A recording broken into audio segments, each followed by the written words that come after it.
मशरिक़ वुस्ता में जारी तनाव कम होने का नाम ही नहीं ले रहा। गजा में जारी इसराइली बर्बरियत का जवाब पहले हौसी बागियों ने माल बरदार जहाजों को बहरे अहमर में निशाना बनाकर दिया, जिसके जवाब में अमेरिका की सरबराही में 10 ममालिक का इत्तेहाद कायम हुआ, जिसने हौसी बागियों के ठिकानों को यमन में निशाना बनाया। सूरत हाल यहाँ भी न थमी, बल्कि इसराइल ने लबनान और शाम में ईरान के फौजी ट्रेनर्स को निशाना बनाया, जिसके जवाब में अब उर्दन में मौजूद अमरीकी फौजी अड्डे पर एक हमले में 3 अमरीकी फौजी एहलकार हलाक और 34 से ज्यादा जख्मी हुए हैं और अमरीकी सदर जो बाइडन ने इसका भरपूर जवाब देने का ऐलान किया है।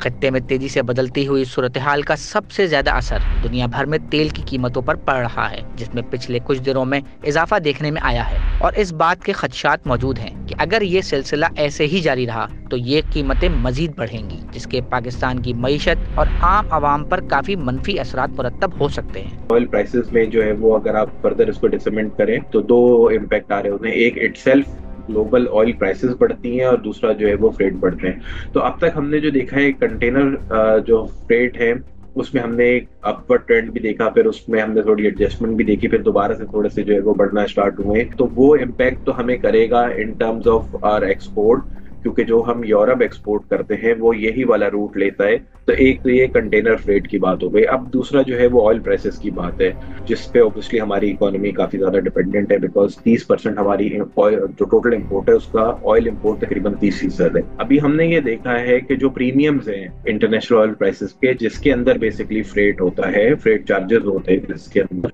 वो जो है वो बढ़ना स्टार्ट हो गए।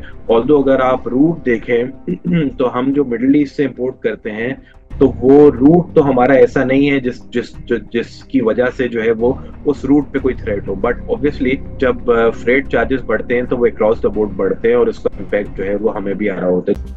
मज़ीद न्यूज़ अपडेट्स और डिजिटल स्टोरीज के लिए सब्सक्राइब करें डॉन न्यूज़ पाकिस्तान।